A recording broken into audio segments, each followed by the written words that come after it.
എല്ലാവർക്കും നമസ്കാരം.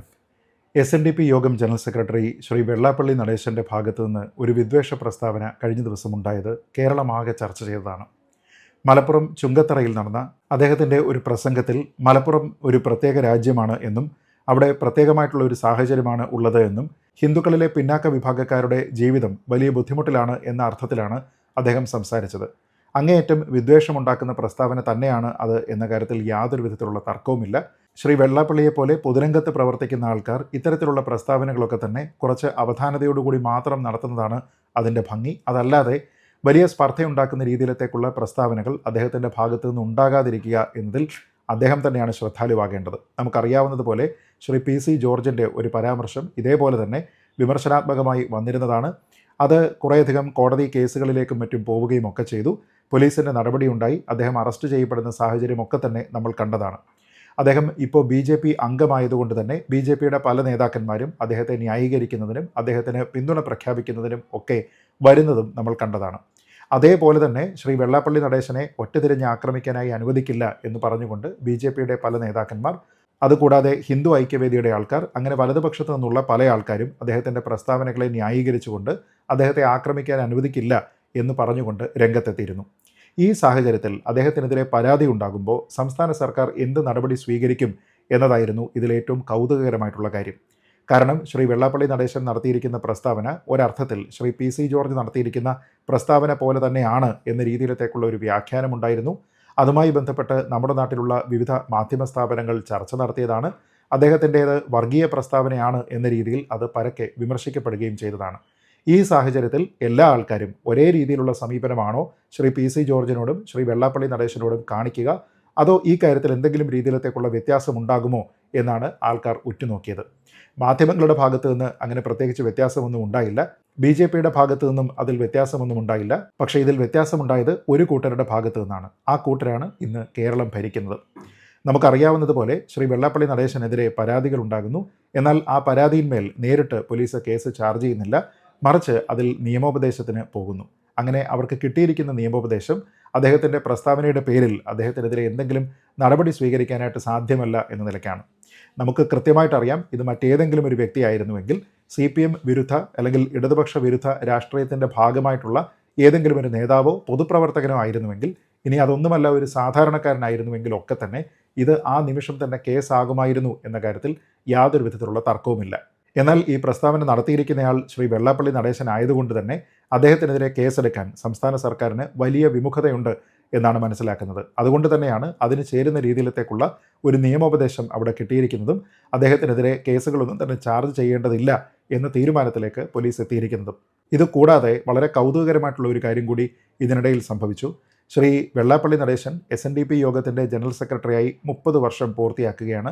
അതിൻ്റെ ഭാഗമായി ഈ വരുന്ന ഏപ്രിൽ 12 അദ്ദേഹത്തിന് വലിയൊരു സ്വീകരണ പരിപാടി അറേഞ്ച് ചെയ്തിട്ടുണ്ട്. ആ പരിപാടിയിൽ മുഖ്യമന്ത്രി ശ്രീ പിണറായി വിജയനും അദ്ദേഹത്തിൻ്റെ മന്ത്രിസഭയിലെ നിരവധി മന്ത്രിമാരും പങ്കെടുക്കാനും ഇരിക്കുകയാണ്. ഇന്ന് മന്ത്രി ശ്രീ സജി ചെറിയാൻ്റെ ഒരു പത്രസമ്മേളനത്തിൽ ഈ പരിപാടിയിൽ പങ്കെടുക്കുന്നതുമായി ബന്ധപ്പെട്ട് ഒരു ചോദ്യമുണ്ടായപ്പോൾ അദ്ദേഹം പറഞ്ഞത് നിർബന്ധമായും ആ പരിപാടിയിൽ പങ്കെടുക്കുമെന്നാണ്. ആ പരിപാടിയിൽ നിന്ന് മാറി നിൽക്കേണ്ടുന്ന ഒരു സാഹചര്യവുമില്ല എന്നാണ്. അതിന് ന്യായമായിട്ട് അദ്ദേഹം പറയുന്നത് കേരളത്തിലെ ജനങ്ങൾക്ക് വെള്ളാപ്പള്ളി നടേശൻ ആരാണ് എന്ന് കൃത്യമായിട്ടുള്ള ബോധ്യമുണ്ട് എന്നാണ്. അതായത് വെള്ളാപ്പള്ളി നടേശനെ ഒറ്റതിരിഞ്ഞ് ആക്രമിക്കുന്നതിന് വേണ്ടിയിട്ട് ഞങ്ങൾ തയ്യാറല്ല എന്ന വളരെ കൃത്യമായിട്ടുള്ള ഒരു CPM സ്വരമാണ് അദ്ദേഹത്തിൻ്റെ പ്രസ്താവനയിൽ നിഴലിച്ചത്.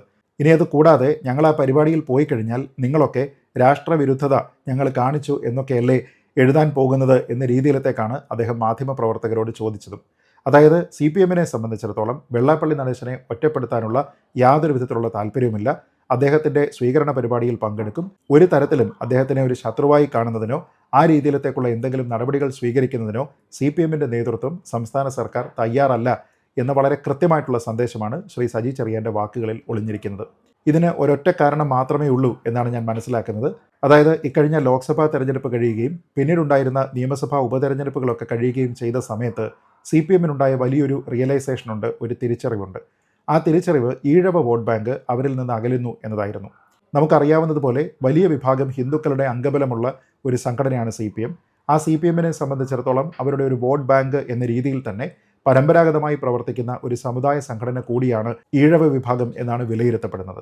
അതുകൊണ്ട് തന്നെ അവരെല്ലായ്പ്പോഴും തങ്ങളുടെ ഒരു ഫിക്സഡ് ഡെപ്പോസിറ്റ് ആണ് എന്ന രീതിയിലാണ് CPMൻ്റെ സമീപനവും ഉണ്ടായിട്ടുള്ളത്. എന്നാൽ അതിനെ എല്ലാ കാലവും അങ്ങനെ ഒരു സ്ഥിര നിക്ഷേപമായി കാണാൻ കഴിയില്ല എന്നും അവർക്ക് ഇഷ്ടമുള്ള രീതിയിലത്തേക്ക് വോട്ട് ചെയ്യുന്ന ഒരു പാറ്റേൺ ഇപ്പോൾ കണ്ടുവരികയാണ് എന്നുമുള്ള കൃത്യമായിട്ടുള്ള ബോധ്യം CPMന് ഈ കഴിഞ്ഞ തെരഞ്ഞെടുപ്പുകളോടെ ഉണ്ടായിട്ടുണ്ട്. അതുകൊണ്ട് തന്നെയാണ് ഈഴവ വിഭാഗം CPMൽ നിന്ന് അകന്ന് BJPയോട് കൂടുതൽ അടുക്കുന്നതായിട്ടുള്ള ചില റിപ്പോർട്ടുകൾ ഉണ്ടായത്. അതുമായി ബന്ധപ്പെട്ട് CPM നേതൃത്വത്തിന് വലിയ ആശങ്കയുമുണ്ടായത്.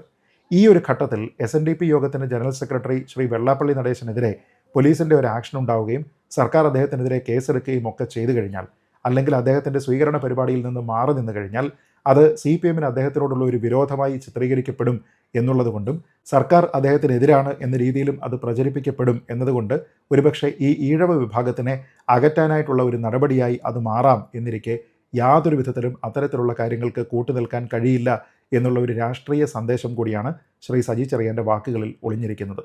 ചുരുക്കി പറഞ്ഞാൽ ശ്രീ വെള്ളാപ്പള്ളി നടേശൻ പ്രതിനിധാനം ചെയ്യുന്ന സാമുദായിക സംഘടന, അദ്ദേഹം പ്രതിനിധാനം ചെയ്യുന്ന സമുദായം, ഇവരെ ഒരു വോട്ട് ബാങ്കായിട്ട് കൺവെൻഷനലായിട്ട് CPM കാണുന്നുണ്ടായിരുന്നു. അതിൽ എന്തോ കോട്ടം സംഭവിച്ചിട്ടുണ്ട് എന്നുള്ള ഒരു തിരിച്ചറിവ് ഇപ്പോൾ അവർക്കുണ്ട്.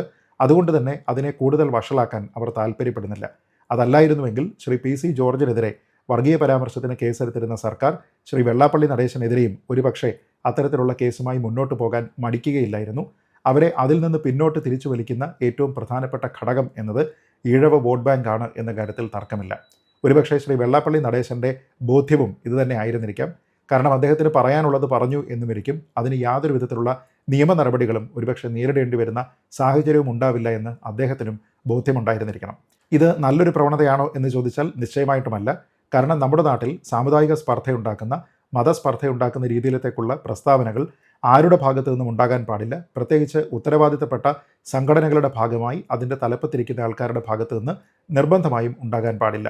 അങ്ങനെ ഉണ്ടാകുന്ന പ്രസ്താവനകളെ രാഷ്ട്രീയ സാമുദായിക വ്യത്യാസമില്ലാതെ നമ്മളെല്ലാവരും തന്നെ എതിർക്കേണ്ടതാണ്. നമ്മുടെ നാട്ടിലുള്ള ഒരു സമുദായത്തിനെയും ഒരു ജില്ലയെയും ഏതെങ്കിലും രീതിയിൽ അപരവൽക്കരിച്ച് കാണുക എന്നുള്ളത് അങ്ങേയറ്റം നിന്ദ്യമായിട്ടുള്ള ഒരു കാര്യമാണ്.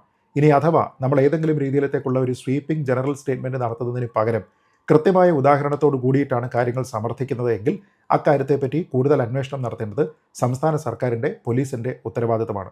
ഉദാഹരണത്തിന് കേരളത്തിൽ ഏതെങ്കിലും ഒരു പ്രദേശത്ത് ഏതെങ്കിലും ഒരു സമുദായ വിഭാഗത്തിന് അല്ലെങ്കിൽ പിന്നാക്ക വിഭാഗത്തിന് ജീവിക്കാൻ ബുദ്ധിമുട്ടുള്ള സാഹചര്യം ഉണ്ടായിട്ടുണ്ടെങ്കിൽ നമ്മൾ നേടിയിരിക്കുന്ന സ്വാതന്ത്ര്യം ഏതെങ്കിലും രീതിയിൽ പ്രയോജനപ്പെടുത്തുന്നതിൽ നിന്ന് അവർക്ക് ബുദ്ധിമുട്ടുണ്ടാകുന്നുണ്ടെങ്കിൽ അതിൻ്റെ കൃത്യമായിട്ടുള്ള ഇൻസ്റ്റൻസുകൾ പറയാനായിട്ട് ആൾക്കാർ തയ്യാറാകണം. അതിനെക്കുറിച്ച് അന്വേഷിച്ച് ഉചിതമായിട്ടുള്ള നടപടികൾ സ്വീകരിക്കുന്നതിന് നമ്മുടെ സംവിധാനവും തയ്യാറാകണം. അതില്ലാതെ വളരെ സ്പെസിഫിക് അല്ലാതെ ഇത്തരത്തിലുള്ള സ്വീപ്പിംഗ് ജനറൽ സ്റ്റേറ്റ്മെൻറ്റുകളൊക്കെ നടത്തുകയും യാതൊരു വിധത്തിലുള്ള നിയമ നടപടിയും ഉണ്ടാകാതെ ഇരിക്കുകയും ചെയ്യുക എന്നുള്ളത് ഒരു ജനാധിപത്യ മതേതര സംവിധാനത്തിന് ഭൂഷണമല്ല എന്നുള്ളതാണ് ഏറ്റവും ലളിതമായിട്ടുള്ള കാര്യം.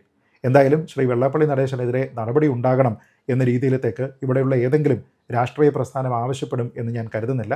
മുഖ്യധാര രാഷ്ട്രീയ പ്രസ്ഥാനങ്ങൾ, അതല്ലാതെ ചില പാർട്ടികളൊക്കെ തന്നെ ഒരുപക്ഷെ ആവശ്യപ്പെട്ടേക്കാം. എങ്കിലും CPM ആയിക്കോട്ടെ, CPI ആയിക്കോട്ടെ, കോൺഗ്രസ് ആയിക്കോട്ടെ, BJP ആയിക്കോട്ടെ, ഇവരുടെ ഒന്നും ഭാഗത്തു നിന്ന് അങ്ങനെയുള്ള ഒരു ഡിമാൻഡ് ഉണ്ടാകും എന്ന് ഞാൻ കരുതുന്നില്ല. അതിന് വളരെ കൃത്യമായിട്ടുള്ള സാമുദായിക കാരണങ്ങളുണ്ട്. ഏതെങ്കിലും ഒരു സമുദായത്തിനെ വിഷമിപ്പിക്കുന്നതിന് വേണ്ടി 2 സുപ്രധാന തെരഞ്ഞെടുപ്പുകൾ പടിവാതിൽക്കൽ എത്തി നിൽക്കുന്ന സാഹചര്യത്തിൽ കേരളത്തിലുള്ള ഒരു പാർട്ടിയും ഒരു മുന്നണിയും തയ്യാറാകുന്നുണ്ടാവില്ല. അതുകൊണ്ട് തന്നെ ഈ പാർട്ടികൾക്കെല്ലാം ശ്രീ വെള്ളാപ്പള്ളി നടേശൻ്റെ പ്രസ്താവനയോ അതുണ്ടാക്കുന്ന സാമൂഹ്യ ആഘാതമോ അല്ല പ്രശ്നം. മറിച്ച് ഇനി ഉടനെ തന്നെ വരാൻ പോകുന്ന പ്രാദേശിക തെരഞ്ഞെടുപ്പും അതിനെ തുടർന്ന് വരുന്ന സംസ്ഥാന നിയമസഭാ തെരഞ്ഞെടുപ്പുമാണ്. എന്തായാലും സമൂഹത്തിൽ സ്പർദ്ധയുണ്ടാക്കുന്ന പ്രസ്താവനകൾ ആരുടെ ഭാഗത്തു നിന്നും ഉണ്ടാകാൻ പാടില്ല എന്ന് ആവർത്തിച്ച് പറഞ്ഞുകൊണ്ടും, അഥവാ അങ്ങനെയുള്ള ഒരു പ്രസ്താവന നടത്തേണ്ടി വരുന്ന ഒരു സാഹചര്യം ഉണ്ടാകുന്നുണ്ടെങ്കിൽ എന്തുകൊണ്ട് മലപ്പുറം ജില്ലയിൽ ആൾക്കാർക്ക് സ്വാതന്ത്ര്യമില്ലാതെയായി മാറുന്നു, എന്തുകൊണ്ട് മലപ്പുറം ജില്ല ഒരു പ്രത്യേക രാജ്യമാണ് എന്ന രീതിയിലത്തേക്ക് കരുതുന്നു എന്നതിന് വളരെ കൃത്യമായിട്ടുള്ള ഉദാഹരണം, അതെങ്ങനെയാണ് പിന്നാക്ക വിഭാഗങ്ങളെ ബാധിക്കുന്നത് എന്നതിനെക്കുറിച്ച് കൃത്യമായിട്ടുള്ള ഉദാഹരണങ്ങൾ കോട്ട് ചെയ്യേണ്ടതാണ്. അങ്ങനെ പറയാതിരിക്കുന്ന സ്വീപ്പിംഗ് സ്റ്റേറ്റ്മെൻറ്റുകൾ നടത്താനായിട്ട് ആരും ശ്രമിക്കരുത് എന്ന് വിനീതമായി ഓർമ്മിപ്പിച്ചുകൊണ്ട് ഈ വീഡിയോ അവസാനിപ്പിക്കുന്നു. ജയ് ഹിന്ദ്.